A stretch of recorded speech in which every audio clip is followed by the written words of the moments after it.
My name's Gareth Wyn Jones. I live here in Llanfyfechan.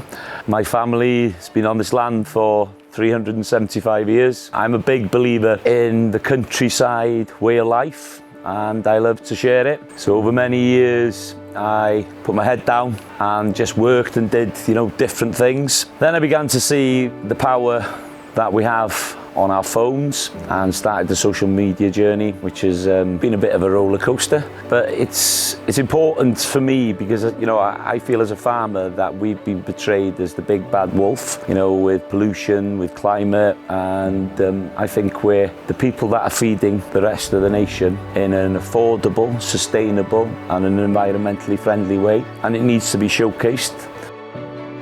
So it was always about telling our stories, making sure people understood where food came from and the struggles, it takes to feed people. And you can be sitting in your house with a belly full of food with no understanding how that's produced, from the carrots to the fruit to the veg. But everything will have started either from the soil or from the sea. And, for me, that's the important message that I want to get out there.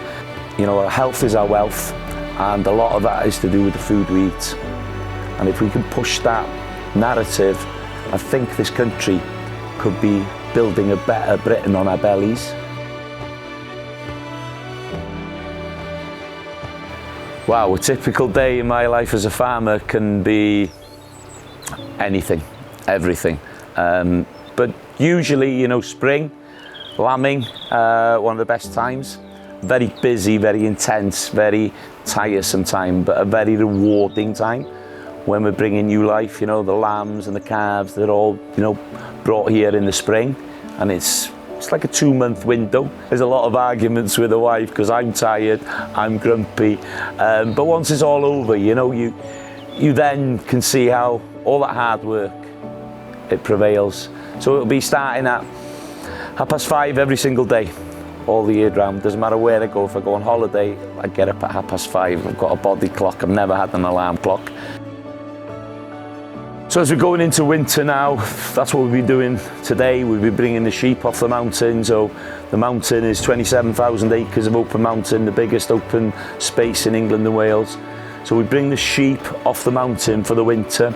So the mountain gets time to rest, rejuvenate, recharge its batteries, and we bring the sheep down then onto the lower ground. Week or so we'll be bringing the cows in, so there'll be a lot of bedding, scraping, feeding. It's more of a routine. So the immersive tour started about 10 years ago. You have a phone call and chat with somebody, and she said, would you be interested in doing some immersive tours with a company called Rick Steves? So we'd done bits and bobs before that. So me being me, I said yeah. So they wanted to have like a show of the tour, what we were going to do. I think the biggest challenges are ahead of us now. I've gone through foot and mouth, which was a hell of an experience. 2013, we were hit here by a massive snowstorm, which was, again, absolutely devastating. But now I feel our biggest challenge is politically, with policies coming from Welsh Government and from Westminster. One of the biggest worries we've got here, TB, we've been under restrictions, we've lost quite a few cows. I was last Friday down in Pembroke on a farm there that's just been sold. He'd lost 180 cows to TB. We can always moan about the weather and we'll always find a way to work around the weather, but you can't work around policies. You can't break laws or your business is finished.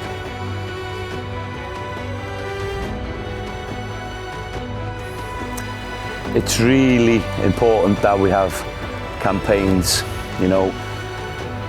to highlight the problems, but as well to celebrate what farmers are doing and the countryside as well.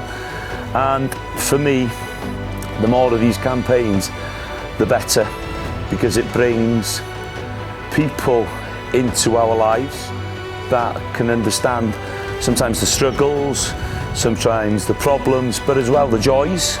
It's not always a bad day. And I think if we can get more of these messages out there and get more of these campaigns in a positive light where people can talk about their problems and you know, a problem spoken about, or, you know, if there's a pint or a cuppa or just over the phone, that is going to be such a difference to people. As somebody that does a lot of social media, you wouldn't believe the messages I get on a weekly basis, you know, from how low people feel. You know, I've even spoken to somebody that was ready to take his own life, and that was a very, very scary thing on a Saturday night for me to do. You know, we were watching a film and I get a message on my phone and I knew it wasn't right, so I sent my phone number to him and we spoke for about an hour and a half, and his phone went dead, and it was very worrying that night. I didn't sleep very well, you know, it was all in the back of my mind. But we found some help for him. We found some financial help for him from one of the charities that I've been working with. They phoned him on the Sunday and he came through the other end. So, you know, it's that little bit that we can all do.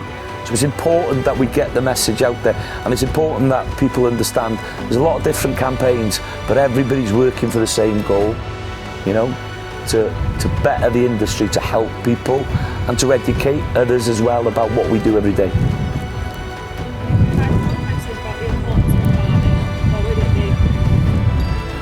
One message about the importance of farming.